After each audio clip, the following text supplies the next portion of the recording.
Hello friends, जैसा मैंने कल आपको बताया था कि हम लोग आज एक्टिव पैसिव के और भी एग्जांपल्स करेंगे ताकि ये टॉपिक और भी अच्छी तरह से क्लियर हो जाए।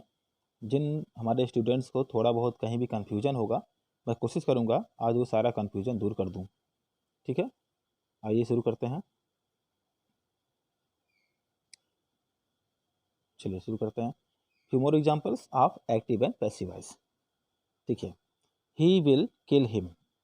यह सेंटेंस आप देख रहे हैं, बिल्कुल ही सिंपल है, यानी कि असर्टिव सेंटेंस है। ठीक, तो हम एक्टिव पैसिव का असर्टिव रूल लगाएंगे जो असर्टिव सेंटेंस को कन्वर्ट करने का होता है। जैसे हम जानते हैं कि केवल 3 ही सेंटेंस का एक्टिव से पैसिव बनता है, एक असर्टिव सेंटेंस, एक इंट्रोगेटिव सेंटेंस और तीसरा इंपरेटिव सेंटेंस। तो असर्टिव सेंटेंस का जो पैसिव बनाने का रूल है आपको पता होगा। ऑब्जेक्ट को सब्जेक्ट बनाते हैं, सब्जेक्ट को ऑब्जेक्ट में कन्वर्ट करते हैं बाई के साथ, और वर्ब की हमेशा थर्ड फॉर्म लगती है, और सब्जेक्ट के बाद में हमेशा हेल्पिंग वर्ब लगती है जो कि टेंस के ही अकॉर्डिंग होती है। और सबसे बड़ी बात, टेंस कभी भी एक्टिव से पैसिव में चेंज नहीं होता, केवल कुछ ना कुछ उसमें ऐड किया जाता है। वो छोटी मोटी चीज़ें, कभी बी है, कहीं बींग है, कहीं बीन है, ये सब चीज़ें जोड़ी जाती हैं। ठीक है, ये सब मैंने आपको पहले बताया है, आप पिछली वीडियो को देख लीजिएगा। कहीं भी कन्फ्यूजन हो एक बार फिर से रिवाइज कर लीजिएगा। आइए बनाते हैं ही विल किल हिम। सबसे पहले हम ऑब्जेक्ट को ढूंढते हैं। ऑब्जेक्ट को ढूंढना मैंने आपको बताया है। ऑब्जेक्ट ढूंढने के लिए पहले हमें वर्ब ढूंढना होता है, वर्ब के बाद वाट या हुम। दोस्तों याद रखिए, वाट या हुम लगाकर हमें क्वेश्चन बनाना है, और जो आंसर मिलता है वही ऑब्जेक्ट होता है। और यदि वाट या हुम से कोई आंसर नहीं मिलता तो दोस्तों वहाँ ऑब्जेक्ट नहीं है। ठीक है, जैसे ही विल किल हिम, तो पहले हमें वर्ब ढूंढना होगा, वर्ब है किल। ठीक है, अब किल के बाद हम ऑब्जेक्ट ढूंढेंगे। किल व्हाट, तो कोई आंसर नहीं मिला, लेकिन क्या मारा? किल हुम, किसको मारा? तो आंसर मिला हमको हिम, उसे मारा। ठीक है, तो हिम को हम सब्जेक्ट बनाएंगे, तो हिम का सब्जेक्ट ही होता है। विल का पैसिव वाइज में क्या होता है? बी जोड़ देते हैं, विल बी। जैसा भी हमने आपको बताया कि पैसिव वाइज में हेल्पिंग वर्ब कभी नहीं चेंज होती, उनमें कुछ ना कुछ ऐड कर देते हैं, टेंस वही रहता है। ही विल बी, वर्ब की थर्ड फॉर्म, किल की थर्ड फॉर्म होती है किल्ड। ठीक है, फिर सब्जेक्ट को ऑब्जेक्ट बनाते हैं बाई के साथ, बाई, ही का ऑब्जेक्ट होता है him. He will be killed by him. अगला एग्जांपल देखते हैं।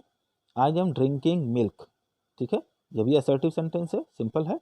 यहाँ भी हमको ऑब्जेक्ट ढूंढना होगा। I am drinking what, answer मिला मिल्क, यानी मिल्क सब्जेक्ट बन जाएगा, मिल्क। अब देखिए एम आया है, तो इज एम आर आने पर क्या करते हैं दोस्तों?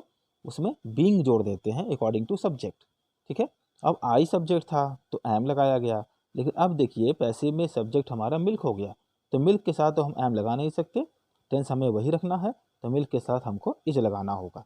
ठीक है, इज, अब क्या जोड़ते हैं? बीइंग, तो मिल्क इज बीइंग, वर्ब की थर्ड फॉर्म। ड्रिंक की थर्ड फॉर्म होती है ड्रंक, तो उससे ध्यान रखिएगा वर्ब की हमेशा थर्ड फॉर्म लगती है। भले ही देखिए यहाँ आईएनजी फॉर्म थी, लेकिन हमने इसको थर्ड फॉर्म में कन्वर्ट किया है। Milk is being drunk by, I का ऑब्जेक्ट क्या होता है? मी। ठीक है, milk is drunk by, milk is being drunk by me. अगला एग्जांपल देखते हैं। Did he throw a piece of paper. देखिए इंट्रोगेटिव सेंटेंस है, क्वेश्चन मार्क लगा है, डिड से स्टार्ट हुआ है, सहायक क्रिया लगी है। तो दोस्तों इसका हमने आपको तरीका बताया था इंट्रोगेटिव सेंटेंस को पैसिव में कन्वर्ट करने का, कि जो हेल्पिंग वर्ब है उससे आप ये जान जाएं कि ये किस टेंस का वाक्य है, और उससे हमें हेल्पिंग वर्ब मिल जाएगी कि पैसिव में हमें कौन सी हेल्पिंग वर्ब लगानी है। तो डिड आप जानते हैं, डिड पास्ट इंडेफिनिट टेंस में आता है, और पैसिव वाइज में डिड आने पर वाज या वर हेल्पिंग वर्ब लगाई जाती है। ठीक है, तो पहले हम इसको सिंपल में अगर कन्वर्ट करेंगे तो पहले हमें क्या चाहिए? ऑब्जेक्ट। ऑब्जेक्ट क्या है? He throw what, a piece of paper. उसने क्या फेंका? एक पीस ऑफ पेपर फेंका, तो ए पीस ऑफ पेपर ये पूरा हमारा ऑब्जेक्ट है, ये सब्जेक्ट बन जाएगा। ठीक है, और ए पीस ऑफ पेपर के साथ क्या लगाएंगे? वाज, क्योंकि सिंगुलर है, एक पीस ऑफ पेपर है, एक पेपर का टुकड़ा, तो a piece of paper was. लेकिन इंट्रोगेटिव है, तो दोस्तों हमने आपको बताया था कि वाज जो हेल्पिंग वर्ब है वो आगे आ जाएगी, यानी a piece of paper was, तो हम वाज को आगे ले आएंगे, यानी क्या सेंटेंस होगा? वाज सब्जेक्ट बनेगा अ पीस ऑफ पेपर। ठीक है, वर्ब की third form throw, through, thrown. Thrown by subject him he था, ही का ऑब्जेक्ट होता है हिम। ठीक है दोस्तों, क्वेश्चन मार्क जरूर लगाइएगा, इसमें साइन नहीं चेंज होती, साइन हमेशा वही रहती है। Was a piece of paper thrown by him. आगे बढ़ते हैं। How can you do this. Can आया हेल्पिंग वर्ब, कैन के साथ हमेशा बी लगाते हैं पैसिव वॉइस में। हाउ है क्वेश्चन वर्ड है, तो दोस्तों हमने आपको बताया था क्वेश्चन वर्ड आने पर उसमें कोई ज़्यादा चेंज नहीं करते, क्वेश्चन वर्ड को वैसे ही उतार दिया जाता है। ठीक है, हाउ, बाकी सेंटेंस को जैसे अभी हमने बनाया वैसे बनाएंगे। तो कैन यू डू दिस, तो पहले हमें सब्जेक्ट चाहिए होगा। सब्जेक्ट क्या होगा, डू वर्ब है, you do what, this, answer मिला दिस, तो दिस हमारा सब्जेक्ट है। और दिस के बाद हेल्पिंग वर्ब कैन आएगी, कैन में बी जोड़ देते हैं, दिस कैन बी। ठीक है, दिस कैन बी, लेकिन हेल्पिंग वर्ब को हमें आगे लाना होगा सब्जेक्ट के, क्यों, क्योंकि इंट्रोगेटिव सेंटेंस है। ठीक है दोस्तों, तो कैन बी में से कैन आगे आ जाएगा और बी सब्जेक्ट के बाद ही रहेगा, कैन दिस बी। ठीक है, अभी हमने क्या बताया आपको, दिस कैन बी, तो कैन को हमने आगे ले आया, तो कैन दिस बी वर्ब की third form, done, do did done, by, you का ऑब्जेक्ट भी यू होता है, क्वेश्चन मार्क। ठीक है, how can this be done by you. ठीक है दोस्तों, अगला है are they cutting the rope. Are they cutting the rope, देखिए आर आया हुआ है, इज एम आर आने पर पैसिव वॉइस में बीइंग जोड़ देते हैं, इज है तो इज बीइंग, आर है तो आर बीइंग, एम है तो एम बीइंग। तो सबसे पहले सब्जेक्ट है द रोप। ठीक है, कैसे, दे कटिंग व्हाट, द रोप, क्या काट रहे हैं, रस्सी काट रहे हैं, तो द रोप सब्जेक्ट बनेगा। तो द रोप के साथ हमें आर तो लगाना नहीं है क्योंकि द रोप सिंगुलर है, और उसके साथ इज बीइंग लगेगा, द रोप इज बीइंग, लेकिन हेल्पिंग वर्ब को आगे ले आएंगे क्योंकि इंट्रोगेटिव सेंटेंस है। तो द रोप इज बीइंग में से इज को आगे ले आए। ठीक है, द रोप सब्जेक्ट है और बीइंग को वहीं रहने देंगे सब्जेक्ट के बाद। ठीक है, द रोप इज बीइंग, ये सेंटेंस हमारा बना था पैसिव का, इज आ गया आगे, is the rope being, verb की third form, cut cut cut, cut की तीनों फॉर्म वही होती है, कट बाई, दे का ऑब्जेक्ट क्या होता है दोस्तों, them, is the rope being cut by them. ठीक है, नेक्स्ट है what will you do now. इसके सेंटेंस हमने आपको एग्जांपल में दिए थे, व्हाट आने पर हम व्हाट को ही सब्जेक्ट भी मानते हैं, व्हाट को ही ऑब्जेक्ट भी मानते हैं। ठीक है ना, क्योंकि इस कंडीशन में जो व्हाट आया है वो ऑब्जेक्ट के लिए आया है। What will you do now, अब ये विल के बाद आप जानते हैं दोस्तों कि हेल्पिंग वर्ब के या तो आगे या तो पीछे, यानी या तो पहले या तो बाद में सब्जेक्ट होता है, तो विल के बाद यू है, यही हमारा सब्जेक्ट है। ठीक, तो व्हाट को हम ऑब्जेक्ट मान के चलेंगे। ठीक है, तो व्हाट हमारा फिर से सब्जेक्ट बन जाएगा। दोस्तों इसको ध्यान से समझिएगा, व्हाट वाले सेंटेंस में व्हाट को ही हमेशा सब्जेक्ट ही माना जाता है, पैसिव वॉइस का भी। ठीक है, तो व्हाट सब्जेक्ट हो गया, विल का विल बी, विल में बी जोड़ देते हैं, व्हाट विल बी, क्योंकि ऑब्जेक्ट कोई नहीं है। ठीक है, ऑब्जेक्ट तो हमारा व्हाट हो गया, व्हाट विल बी, वर्ब की third form, do did done, what will be done. दोस्तों यू क्या है, यू तो सब्जेक्ट है। ठीक है, वो तो हमारा ऑब्जेक्ट बनेगा, और कोई ऑब्जेक्ट यहाँ नहीं है, नाउ ऑब्जेक्ट बनेगा नहीं, डू वर्ब है। ठीक है, तो वाट को ही ऑब्जेक्ट मान के चलते हैं क्योंकि वाट मतलब क्या, और क्या से हमको ऑब्जेक्ट मिलता है, तो वाट विल बी डन। ठीक है, नाउ, ठीक है, नाउ को हम दोस्तों पीछे भी लिख सकते हैं, बाई, यू का ऑब्जेक्ट भी यू होता है, what will be done now by you, या what will be done by you now. ठीक है, अगला एग्जाम्पल है where does Robin play kabaddi. ठीक है, वेयर आया है तो क्वेश्चन वर्ड है। ठीक है, अभी जो हमने नियम बताया वो केवल वाट के लिए था, वेयर के लिए नहीं, वेयर के लिए फिर से वही पुराना नियम ये बनाते हैं।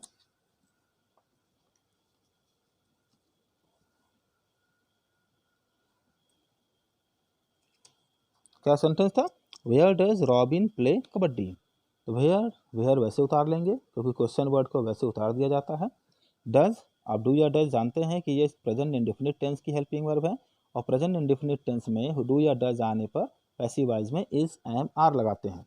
तो where does Robin play kabaddi, तो वेयर और इज एम आर, अब देखिए डू डज आया तो इज एम आर लगेगा, ऑब्जेक्ट क्या बनेगा, प्ले व्हाट, कबड्डी, यानी कबड्डी हमारा ऑब्जेक्ट है, वो बनेगा सब्जेक्ट। और सब्जेक्ट के लिए हम क्या लगाएंगे, इज, क्योंकि कबड्डी सिंगुलर है। तो कबड्डी इज, इसमें हम इंट्रोगेटिव है, इसको आगे ले आएंगे। तो हेयर इज कबड्डी, ठीक है। वर्ब क्या है, प्ले, प्ले की third form played. Where is kabaddi played by, subject क्या था, रॉबिन, वो बन गया object. Where is kabaddi played by Robin, ठीक है। डज आया था इसलिए हमने इज लगाया, क्योंकि प्रेजेंट इंडेफिनिट टेंस है। नेक्स्ट सेंटेंस दोस्तों, how much water can Pratibha drink at a time. How much water, अब देखिए इसका भी एग्जाम्पल हमने कल समझाया था कि जो इंट्रोगेटिव का तीसरा नियम होता है टेंस का, किसी भी टेंस की बात करिए आप, तो उसमें how much, how many, which, whose, ये 4 इंट्रोगेटिव वर्ड आते हैं, उनसे रिलेटेड नाउन आते हैं।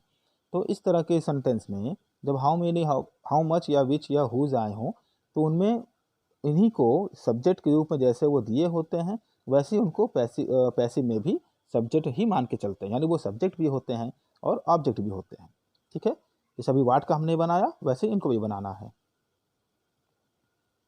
हाउ मच वाटर, ठीक है, ये हमारा सब्जेक्ट हो गया। कैन का, कैन बी, कैन में बी जोड़ देते हैं दोस्तों, इसमें कंफ्यूज मत होइएगा। How much, how many, which, whose और वाट, ये 5 ऐसे इंट्रोगेटिव वर्ड्स हैं जिनमें हम उन्हीं को सब्जेक्ट के रूप में भी देखते हैं एक्टिव में, और पैसिव में भी उन्हीं को ऑब्जेक्ट भी मानना पड़ता है, जिसको फिर से सब्जेक्ट बनाना पड़ता है, यानी उनके सब्जेक्ट में कोई चेंज नहीं होता।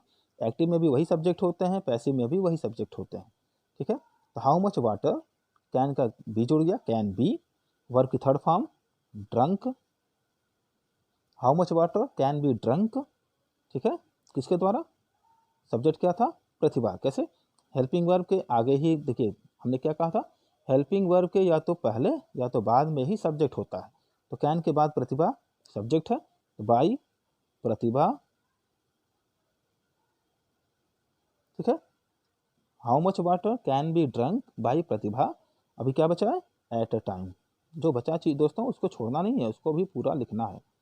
How much water can be drunk by Pratibha.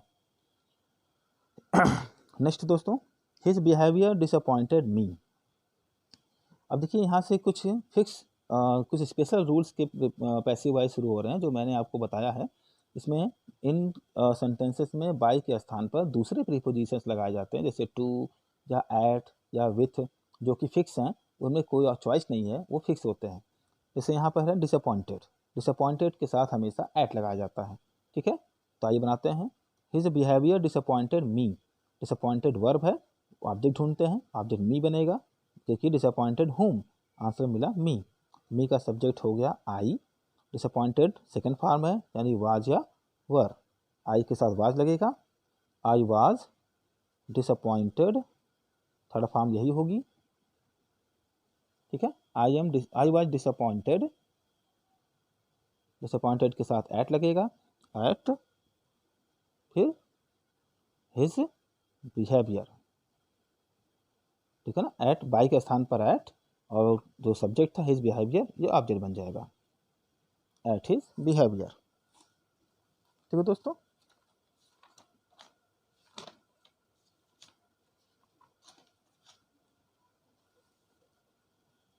ठीक है दोस्तों, आगे बढ़ते हैं। अगला सेंटेंस ओब्लाइज्ड। देखिए यहाँ ओब्लाइज्ड आया हुआ है, ये भी स्पेशल रूल वाला सेंटेंस है। ओब्लाइज्ड आने पर हमें पैसिव में बाई की जगह पर टू लगाना होता है, ठीक है। ध्यान रखिएगा, अगर बाई लगा देंगे तो सेंटेंस रॉन्ग होगा, पैसिव वाइज रॉन्ग होगा। ही ओब्लाइज्ड हुम, आंसर मिला मी, आई सब्जेक्ट हो गया, ओब्लाइज सेकंड फॉर्म है, यानी यहाँ भी वाज, आई वाज ओब्लाइज्ड, ठीक है। ओब्लाइज का टू लगाना होता है बाई के स्थान पर, आई वाज ओब्लाइज्ड टू, ही का ऑब्जेक्ट हो गया हिम। बहुत इंपॉर्टेंट रूल्स हैं दोस्तों, एक कम्पिटिटिव एग्जाम्स के लिए मोस्ट इंपॉर्टेंट रूल्स में बता रहा हूँ आपको, इनके एग्जाम्पल बता रहा हूँ, क्योंकि यही ऐसा पॉइंट है जो अच्छे स्टूडेंट्स को भी कंफ्यूज कर देता है, और यही उनके कम्पिटिटिव एग्जाम्स में नंबर लॉस कराने का कारण बनता है। तो इसको ध्यान रखिए दोस्तों, इन नियमों को याद रखिए, क्योंकि कम्पिटिटिव एग्जाम्स में ऐसे ही रूल्स वाले सेंटेंस पूछे जाते हैं, ठीक है। अगला है this matter interest me. Interest आने पर हमने आपको बताया था, इंटरेस्टेड या कंटेन्ड आने पर हमेशा पैसिव वॉइस में बाई के स्थान पर इन लगाया जाता है, ठीक है, बाई नहीं लगाया जाता। आइए बनाते हैं। तो this matter interest home, answer मिला मी सब्जेक्ट हो गया आई, और इंटरेस्ट देखिए यस लगा यानी कि प्रेजेंट इंडिफिनिट है, तो इज एम आर, आई के साथ एम, वर्क की third form interested, I am interested, ठीक है। अब इंटरेस्टेड के साथ अभी हमने बताया इन लगाते हैं, एट बाई नहीं, तो यहाँ पर बाई ना लगाकर इन लगाएंगे, इन, और बाकी सब्जेक्ट जो था दिस मैटर। ठीक है दोस्तों, I am interested in this matter. अगला एग्जाम्पल देखते हैं। My behaviour pleased him, pleased के साथ हमेशा विथ का प्रयोग करते हैं, ठीक है दोस्तों। प्लीज्ड आने पर विथ का प्रयोग किया जाता है, इसका भी एग्जाम्पल देख लेते हैं। हिम प्लीज्ड होम, ऑब्जेक्ट है हिम, हिम ही सब्जेक्ट हो गया, प्लीज्ड सेकंड फॉर्म है यानी यहाँ भी वाज का प्रयोग, ही वाज प्लीज्ड, ठीक है, विथ, क्योंकि प्लीज्ड के साथ विथ लगाएंगे, बाई नहीं लगाएंगे। प्लीज्ड विथ किससे, सब्जेक्ट बना माई बिहेवियर, वो बन जाएगा object, my behaviour, he was pleased with my behaviour, ठीक है।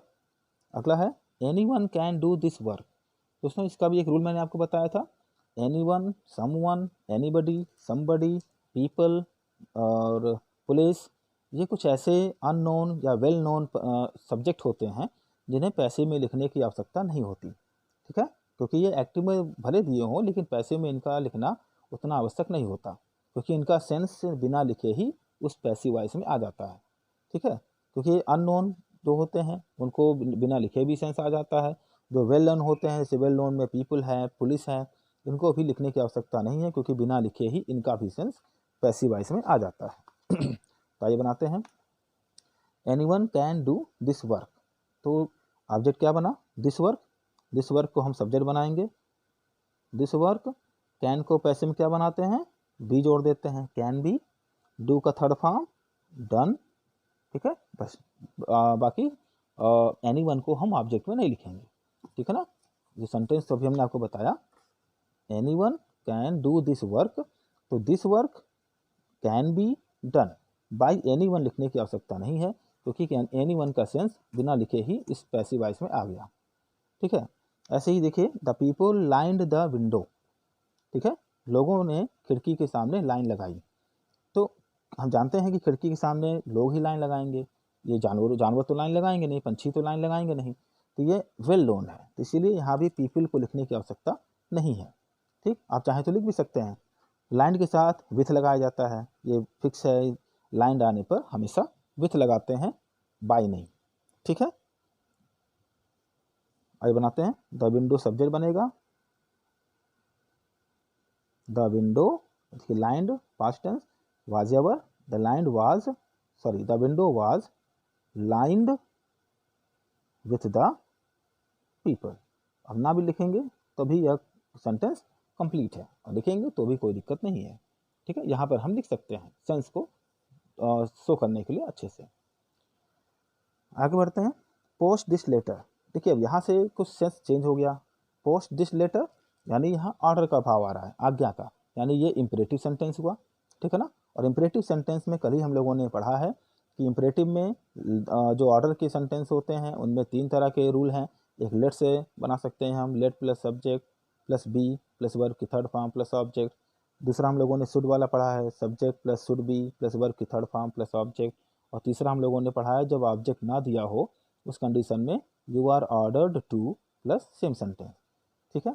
तो इन तीनों में से कोई भी रूल हम लगा सकते हैं, लेकिन तीसरा तब लगेगा जब ऑब्जेक्ट ना दिया हो। तो हम पोस्ट दिस लेटर को हम बना रहे हैं शुड बी वाले रूल से, जिसमें हमें पहले चाहिए सब्जेक्ट। तो पोस्ट व्हाट दिस लेटर हो गया subject, this letter should be, verb की थर्ड फॉर्म क्या होगी, पोस्ट की third form posted, this letter should be posted. इसे हम लेट से बना सकते थे, let this letter be posted, ठीक है। अगला देखिए, ऑलवेज स्पीक द ट्रूथ, हमेशा सच बोलना चाहिए, हमेशा सच बोलो, ये सलाह दी जा रही है। और एडवाइस, इन एडवाइस वाले सेंटेंस में हम सेंटेंस के आगे यू आर एडवाइज्ड टू जोड़ देते हैं, ठीक है, यू आर एडवाइज्ड टू बाकी सेंटेंस वैसे उतार दिया जाता है। Always speak the truth, you are advised to always speak the truth. ठीक है। डोंट वेस्ट योर टाइम, देखिए नेगेटिव सेंटेंस आ गया, एडवाइस है, सलाह दी जा रही है लेकिन नेगेटिव में है, तो रूल हमारा वही है, बस नेगेटिव होने की वजह से जहां हमने टू लगाया था वहां टू के पहले नॉट जोड़ देंगे। यू आर एडवाइज्ड, दोस्तों नॉट जो है टू के पहले लगाना है, आर के बाद नहीं। You are advised not to, sorry not to, और बाकी सेंटेंस हमें उतार देना है क्योंकि डोंट को हटा देते हैं पैसिव वॉइस में। Not to waste your time, you are advised not to waste your time. ठीक है। एक और example, don't come here again. ठीक है, ये ऑर्डर है कि यहाँ दोबारा मत आना, ऑर्डर का भाव है। तो ऑर्डर वाले में जैसे हमने आपको बताया कि 3 तरह के सेंटेंस रूल हैं, एक लेट से बना सकते हैं, एक आपका सब्जेक्ट प्लस शुड बी वाले रूल से, और एक ऑब्जेक्ट ना दिया हो तो यू आर ऑर्डर्ड टू से। अब देखते हैं यहाँ कौन सा रूल लगेगा। यहाँ वर्ब क्या है, वर्ब है कम, कम के बाद देखिए क्या ऑब्जेक्ट है, कम व्हाट, क्या क्या नहीं आना, कोई आंसर नहीं मिला। कम होम, किसको नहीं आना, यहाँ भी कोई आंसर नहीं है। ठीक है, यानी यहाँ इन दोनों में से कोई आंसर नहीं मिला, तो क्या करना होगा हमको, यहाँ पर हमको तीसरा रूल लगाना होगा जो ऑब्जेक्ट ना होने पर लगाते हैं। कौन सा रूल है, you are ordered not to, क्योंकि नेगेटिव है। You are ordered not to, ठीक है, डोंट हटाकर बाकी चीज़ें उतार दीजिए। Come here again, you are ordered not to come here again. ठीक है दोस्तों, अगला है प्लीज़ हेल्प मी। प्लीज़ आ गया, प्लीज़ आने पर क्या करते हैं, यू आर रिक्वेस्टेड टू लिखा जाता है, यू आर रिक्वेस्टेड टू। अभी नेगेटिव होता तो हम नॉट टू लिखते, और प्लीज़ को हटा देते हैं। उसके बाद क्या बचा, हेल्प मी, उसको हम उतार देते हैं। ठीक दोस्तों, प्लीज़ को क्यों हटाया गया, क्योंकि प्लीज़ को ही हटाने, प्लीज़ का सेंस लाने के लिए ही यू आर रिक्वेस्टेड टू लिखा गया। ठीक है, इसलिए दोबारा प्लीज़ को लिखने की आवश्यकता नहीं है, इसलिए प्लीज़ को हटा देते हैं। तो सेंटेंस हो गया, you are requested to help me. ये हो गया हमारा इंपरेटिव सेंटेंस का ये एग्जाम्पल भी कंप्लीट। ठीक है, तो इस तरह से मैंने आपका आज एक्टिव एंड पैसिव वॉइस फिर से रिवाइज करा दिया है, और आशा करता हूँ कि एक्टिव पैसिव में हमारे सारे स्टूडेंट्स जो तैयारी कर रहे हैं या वो एकेडमिक क्लासेस में हैं, उनको अब कोई कन्फ्यूज़न नहीं होगा, कोई कहीं पर दिक्कत नहीं होगी। और आई होप कि आप एक्सरसाइज भी खूब ढेर सारी कर रहे होंगे। जो भी आपके पास ग्रामर की बुक्स हैं, अधिक से अधिक एक्सरसाइज करिए ताकि आपको ये टॉपिक और क्लियर हो, कहीं भी आपको इसमें कोई दिक्कत ना आए, हमेशा आप इसमें अच्छे नंबर पाएँ। और आशा करता हूँ कि आप एकेडमिक के बच्चे भी अच्छे नंबर पाएँ, कॉम्पिटिटिव एग्ज़ाम्स की तैयारी करने वाले बच्चे भी अच्छे नंबर लाएँ, वो कभी इसमें उनको कोई दिक्कत ना आए। ठीक है, और सब्सक्राइब कर लीजिए, लाइक, और इसको लाइक भी ज़रूर कीजिए अगर मेरी वीडियो आपको पसंद आती हूँ, अपने दोस्तों को भी बताइए। और दोस्तों, कल मैं सबसे इम्पॉर्टेंट टॉपिक जो कि एकेडमिक क्लासेस के लिए भी, कॉम्पिटिटिव एग्ज़ाम्स के लिए भी बहुत इंपॉर्टेंट है, प्रीपोजिशन। ठीक है ना, कल मैं प्रीपोजिशन पढ़ाऊँगा, और तो आप ज़रूर कल के वीडियो को देखिएगा, क्योंकि बहुत इंपॉर्टेंट टॉपिक है हर एक एग्ज़ाम के लिए, चाहे वो एकेडमिक हो चाहे कॉम्पिटिटिव हो, सबके लिए। थैंक यू दोस्तों।